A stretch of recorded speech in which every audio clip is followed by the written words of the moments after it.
Hello and welcome to another edition of Capital Calculus. I am your host Anil Padmanabhan. Recently, IIT Madras hosted the launch of the first generation of CompactAI, a platform it co-produced with Ziroh Labs. This platform will make AI both accessible and affordable. How does it do this? It does so by not using advanced chips like GPUs in the applications that can be generated from this platform. This powerful innovation has opened the door for lots more innovations linked to advanced AI. The subtext of this compact AI is that it's an instance of a trend wherein we are seeing a collaboration between government, private sector, and academic institutions like the IITs. In fact, the IITs are now emerging as hubs of cutting edge innovation. Compact AI was just one of them. To explore this phenomenon, we are joined by Professor V. Kamakoti, who is the director of IIT Madras and also a member of the National Security Advisory Board.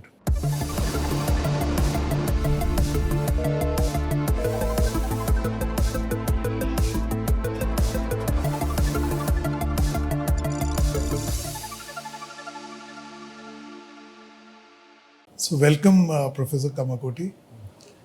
I wanted to begin with this Compact AI, which was recently co-hosted the launch at IIT Madras. So I believe it democratizes the use of AI. So why? Namaste and thank you for asking a very important question. It's the hottest topic today.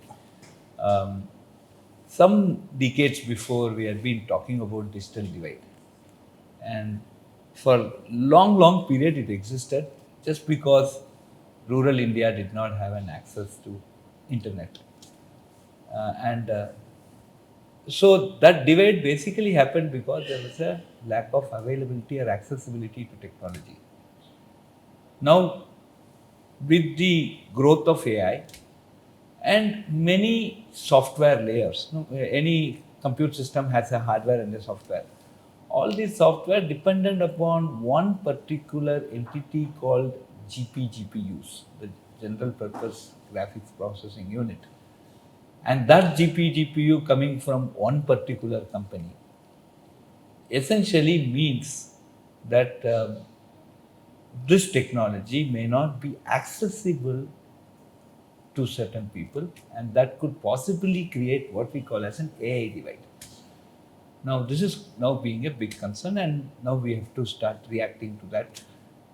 And India being a large population with lot more users of AI,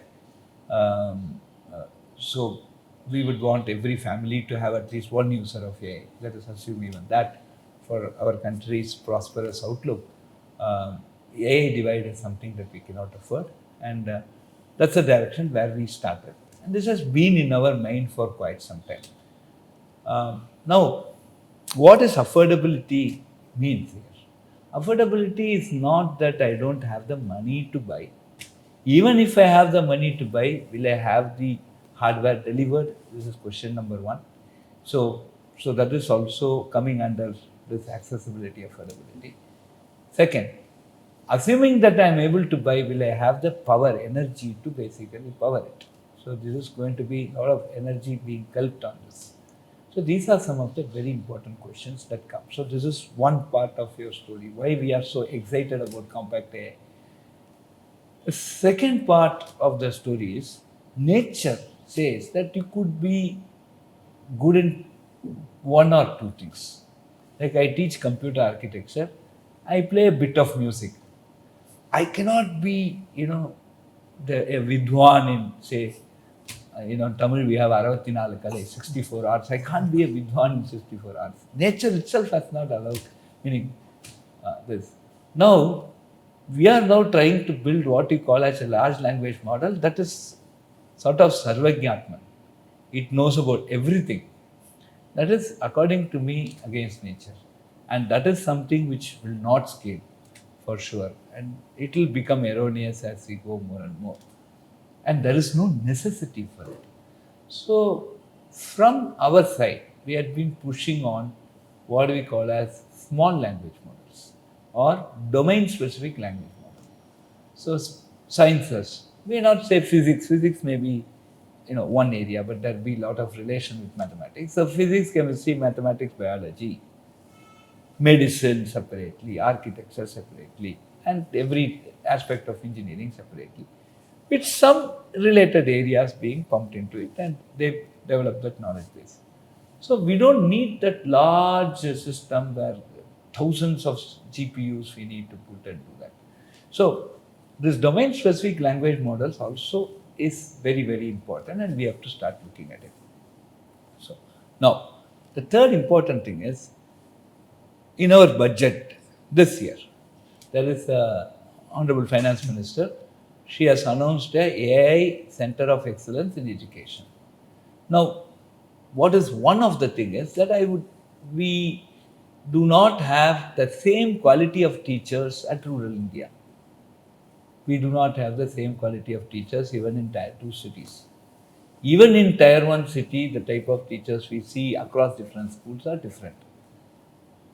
And one of the important sustainable development goal 4, which Swami Vivekananda told 2 centuries before, 1 century before.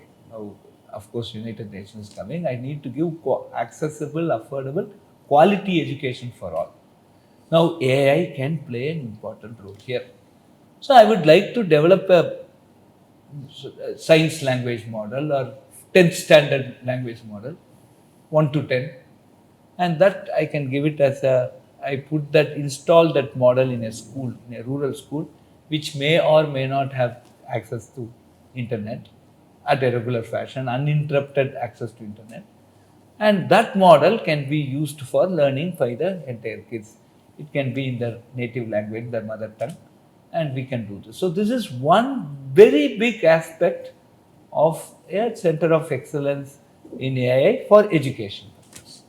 Now, if I want to do that, and if I want every school to buy one H100, which is some 25 lakhs, it's not going to scale. They'll not even have the power. Okay, so they are running on very, frugal infrastructure and this. So all these things put together, we come out with a question asking, can I now run this software model on a normal desktop, normal laptop, normal commercially off the shelf servers? Right? So these are the questions which will not consume that much power, which is affordable, some 1 lakh, 1.5 lakh compared to 25 lakhs. Can I do this? So this was the question that was in front of us. So have I set the context now? No, Neil, please look at this. Always say, no, you should not shoot a mosquito with a revolver. And that statement had been made, and it is very important, right? So, so what we are now saying, what KompactAI has done as a company, why we are so, really excited about it is, now he gives a software layer which can sit on conventional systems. You go to some Delhi bazaar and buy a big system. You can install that software, and you can do inference, not training, inferencing. Training is you make that model, you educate that model. After that, that educated model is now put on the system, and you start asking questions. That is the inferencing phase.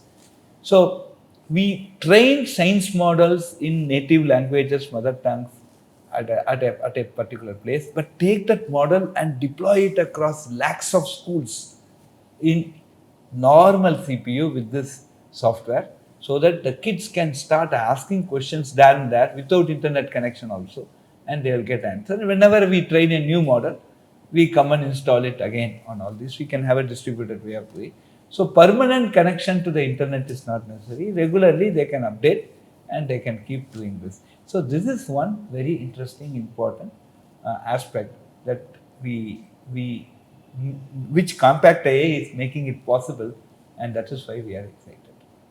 So if to understand it, what you're saying is it's like an Encyclopedia Britannica, which you are creating in particular domains, whether it's science, education, Correct. and then it can work offline and online. So you can transport this to anywhere, and so it will not consume too much power, right? And it will not use a GPU. It can be some conventional machine. Right, conventional machine. And unlike Encyclopedia Britannica, this will also answer questions. It can be interactive, like ask questions, they answer. So we have also, we have our section 8 not-for-profit foundation called IIT Madras Foundation. That they have encouraged, they have made a robo along with somebody from Deep South, Kumbakonam. They have now a robo where you can ask question to the robo and in science, and the robo will answer. So it's almost like a teacher. And a very small language model which will only answer questions related to till 10th standard. Other than that, it says I don't know. But till then it will answer. And that's more enough for the student. And to develop this equivalent of an Encyclopedia Britannica, which is interactive, what is the capability that you require? You don't need Training. So for this to print Encyclopedia Britannica, I need printers. But to read from that, I just need eyes. No, I don't need. Same thing. Right. To train that model, I need some GPUs, etc. But I'll do it once. Now I deploy it in lakhs of places, and there I don't need this thing. So for it to ask question and answer, I don't need a GPU for inferencing. So that reduces more than the cost, it reduces power and it increases accessibility. So, sir, this innovation with KompactAI, where does this leave India in the global pantheon of innovation? Because everybody is overwhelmed by DeepSeek and the whole ChatGPT. So, where does this innovation figure? There is something called fancy, there is something called useful. We are doing useful things. I don't say they are not doing useful things, but we are certainly doing useful things. It is not necessary for us to do something fancy. AI should be useful to us. And these small language models that we are looking for are useful things that you can do day to day with more accuracy. Correct? Now, suppose that model is giving a wrong answer, and suppose I ask the same question in a public exam, and the answer is something else. People can quote, no, this AI is telling this, and they can go to court. Like, AI is telling this answer, why are you giving a different answer? So there is a responsibility associated. We should not teach wrong things to the children. Right? So there's lot of things that come as a part of this entire deployment. Like, you should not give a wrong answer. Right? See, for example, I think ChatGPT CEO came some 2-3 years before, and I think he said India is hopeless. I saw on news. Really, I got really. It was very dismissive. Yeah, it was very dismissive, and I was really, sad. I'm a nationalist, right? I'm very, and I can't tolerate this. So that night I couldn't sleep, to be frank. It's also computer science, yeah. Maybe we have not done anything for the nation. Right? We also started that. So immediately I took the 24 physics paper, JE Advanced, 23 physics paper, just real paper, right? That's JE Advanced, right? Real Advanced. And I typed all that 30 or 50 questions for that. Totally it comes to 120 marks. I think 30-35 questions should be. I typed all. It got 3 out of 120. Right? And it gave some answers which are wrong. It didn't even say, I don't know. Okay. So we should be quite conversant with this, right? So the model that you generate either should be perfect. It should not give a wrong answer. Okay. So what you're saying is this model that India has developed under KompactAI. Not under this model that India is going to develop will be small language model, and those small language models can be executed on KompactAI. KompactAI is now a platform which will allow inferencing on the CPU. You develop any model, put it on this, it will work. So KompactAI is a middleware. And so my point is, unlike say the large LLMs like ChatGPT. In this case, the trust quotient is very high because We we are have able to to ensure. verify and vet the That data. is a characteristic of the small language model, not CompactAI. Correct. Small language models, if you do, the chances that they are more accurate is high, and that's why we need strong. So I see a pattern in this. Like if you look at digital public goods that India has generated, UPI is the best example. In 2016, there were transactions in thousands. Today, there are about 18 billion transactions a month. 1,000 will happen in 1 second. Over Exactly, 1,000. like 70,000 a day, I believe. Yeah. So here are we seeing a similar thing that it was not like headline grabbing like Visa Master, but they are now left Visa Master behind. So it started small and it talked about taking transactions to the general public. Most people may not be aware that of the 18 billion, 70% of a less than 200 rupee transactions, which means average people are using it. So we do you see see a similar. Absolutely. So fancy versus useful. I give you this example always. So do useful things. That's what I tell all the startups. This year we have 104 startups in IIT Madras, and what I tell these kids is do useful things, not fancy things. Useful will take you for long. Like UPA took 6 years, 8 years, as you told, right?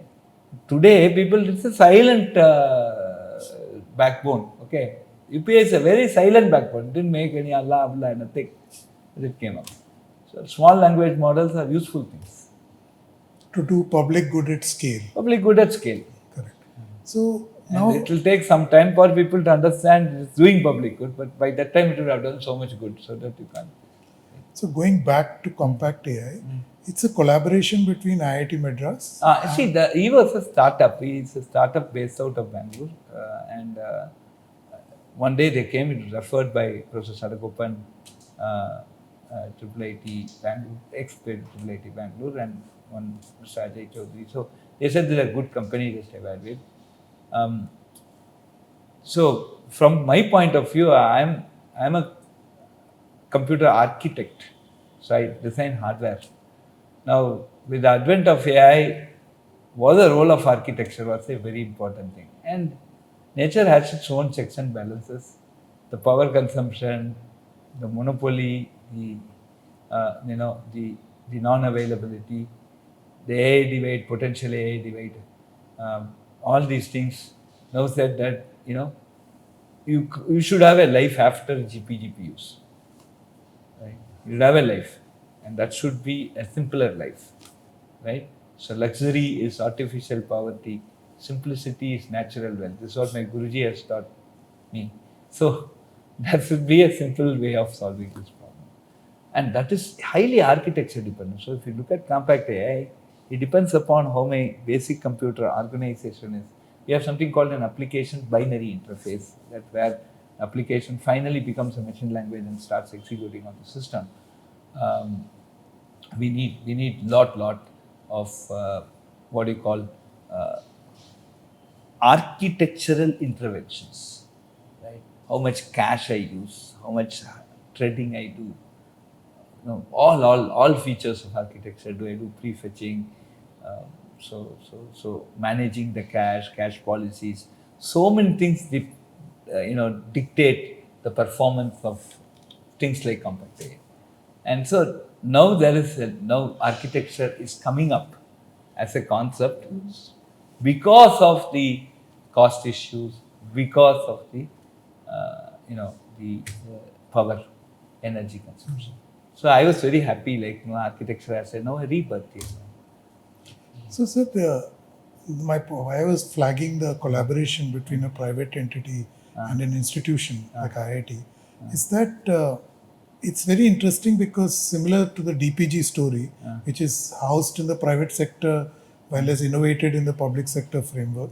So, are we seeing the academic industrial complex emerging where such innovations of commercial use are now coming out of the IITs? Yeah. So IIT Madras, last 20 years, from my predecessor, Professor Anand, and then Professor Bhaskar, now me, we have been pushing very hard on innovation and entrepreneurship. As I just mentioned, we have 104 startups in the incubator in the last 1 year.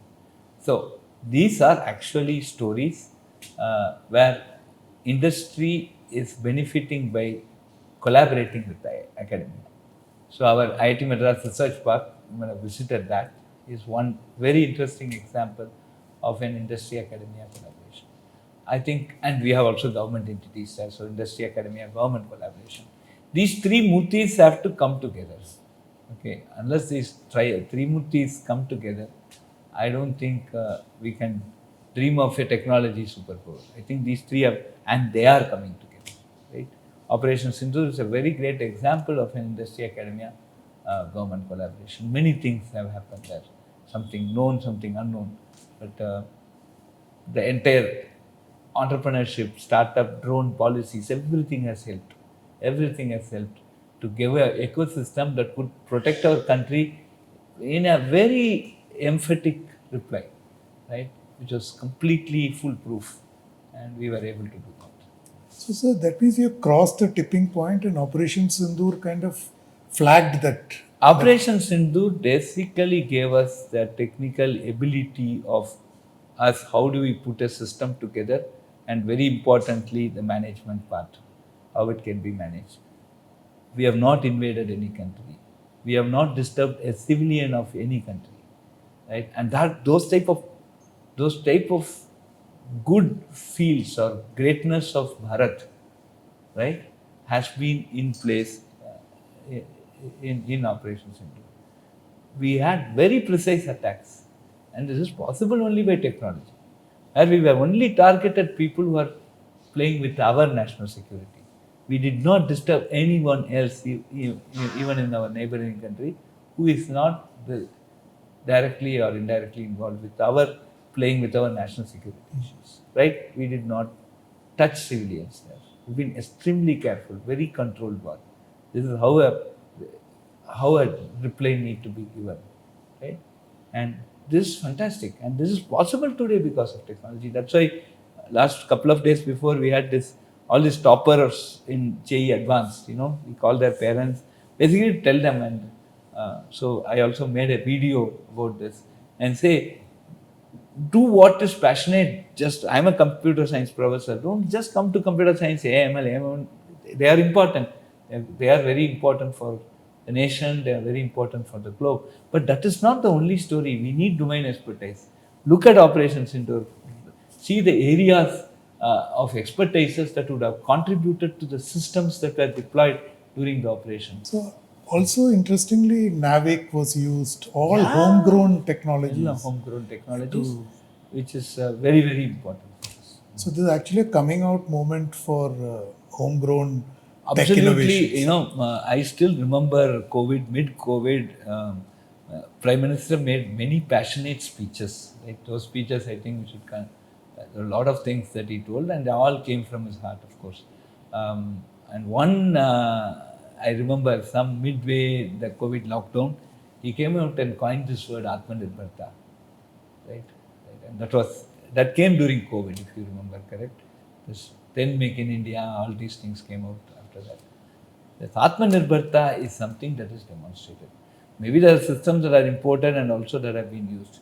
But the idea of putting all these things together and completely planning it, and to the largest extent that civilians of our neighboring nation, they are not affected. I think this is a wonderful piece of, and it's a very complex decision to make, right? So And you mentioned COVID-19. In fact, the vaccines were delivered seamlessly using digital public good 285 crores, not one, two. and anywhere, any The, place. the company which wrote the COVID app, so there was Arogya Setu, which I was also involved, but COVID app, which was giving you the vaccination certificate, in everybody's mobile, was by IIT Madras alumnus, Ganapati. He's the CEO of that company. So we are very proud about a lot of things that what IIT Madras has contributed at that point of time. But that whole thing came 285 crore And remarkably, you could take it anywhere, any place. Any I could place. take first in Chennai, then travel to Nagaland and take the second one there. And it worked. That's what. If you solve a problem for Bharat, you solve it for the entire world, and that justifies, why we keep on saying stay in India and contribute to the nation. Sir, in fact, that's the great point you just made. In fact, we were there in IIT Madras and we did an interview, the brain mapping center. Yeah. So, again, it created a 3D image of a fetus, and now I believe the adult brain will be similarly mapped Correct. by the end of this year. Again, this has been put in public domain. It Yes. is not kept proprietary. Correct. So there is a complete pattern, if you look at CompactAI, if you look at digital public goods like UPI, CoWIN, now your brain mapping center. So is this India's signature that we produce public goods at scale and they are open to anybody in the world? Yeah, see, there are certain technologies which we need to make commercialize and make money out of it, because that's how business run. But there are certain things which has to be of national interest, which need to be made available of not just national interest. Our Honorable Prime Minister has talked about some very important concept when G20 came, right? I think hats off, Vasudhaiva Kudumbakam, one earth, one future, one family. See, today, if we are going to make a breakthrough, whoever makes that breakthrough for in brain, it's going to be a major contribution to the entire world. How many people are having Alzheimer's? How many people are having strokes? How many people are having Parkinson? And all these are finally governed by the brain. And you must see, how things are really working. And if we are able to give some solution for it, I think it's a big deal.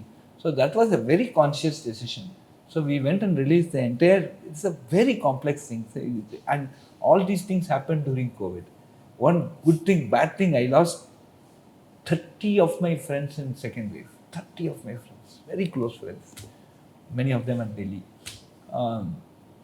But one good thing that COVID gave was, for all concentrated research, it actually allowed us to do research. Today morning I was reviewing. A lot of work has happened between 2020 to 2023, okay, during the lockdown. So 2022 mid. So brain, this whole mapping work that you taught has happened in the mid of COVID, right? And we did not have equipments. We made our equipments. Today we are very Atmanirbhar there. We can slice it at 50 microns and make a complete map and data structure, reconnect them, put the data, several petabytes for a single brain. But now I can visualize the entire structure of the brain. And now we have started with fetal, now we are going to adult brains also. So I think it's a very big thing, very big project, and I'm sure this can lead us to many, many interesting things about this is a 20-watt maximum, one handful, which can do what several computers are aspiring to do over the years. Yeah, in fact, the brain is the most unmapped human body part, least, right? minimally least, whatever you can. Because you can't penetrate a live brain, so it only nobody understood the yes. brain. So in that sense, it's a major breakthrough. Correct. So finally, sir, I want to Professor Mona Shankar, who we interviewed for this brain story. He made a very interesting observation. He was talking about the fact that if you look at the world map, there are Indians involved in every cutting edge innovation in the world. So he's saying, so an Indian signature is there. He's saying, but there is a need for doing this innovation in India. And he identified the reason that when you do it in India, there's a demonstrative effect, and B, it creates a kind of force multiplier in innovation because it's happening in India. Correct. So we started the Shakti project, which is, of course, 1/100 the complexity of what Mohan is handling. So it is very important today. So I could have made a processor chip and manufactured it at Taiwan and packaged it and show that we have now a chip. That is not a Josh for us. So we wanted it to be manufactured at Semiconductor Laboratory, Chandigarh, though 20-year-old technology, but still relevant today, 100 megahertz. 90% of my embedded system still worked at sub 100 megahertz of frequency. So we manufactured the chip at SEL, packaged it at Tata facility in Hosur. Then then the chip was designed, one of the chip, I just gave track one chip. The chip was specified by ISRO. It was designed at IIT Madras, fabricated at Chandigarh, packaged at Hosur, Karnataka. PCB was designed at IIT Madras, PCB manufactured in Gujarat. Then it came back and we assembled it at IIT Madras and one local company in Chennai. And then software was developed at IIT Madras, ported. So entire system development ecosystem has been done here. So we, as you actually told, the demonstration is one that we have a system, it is working, it is capable. And the most important aspect of the demonstration is the ecosystem to build such systems exists in our nation. It is not dead, right? So this is very, very important. That's the message myself and Mohan through our respective project, the Shakti project and the mapping project. He also calls it Dharini, the data that has come out. We both are, and many people like the Agni Cool, for example, Avishkar Hyperloop, Tutor. So many, 104 startups just this year, we are trying to demonstrate that. So we'll stop at that, and thank you for this conversation. Thank you. As Professor Kamakoti, in what is obviously a very insightful conversation, shared with us that the ecosystem for cutting edge innovation exists in India.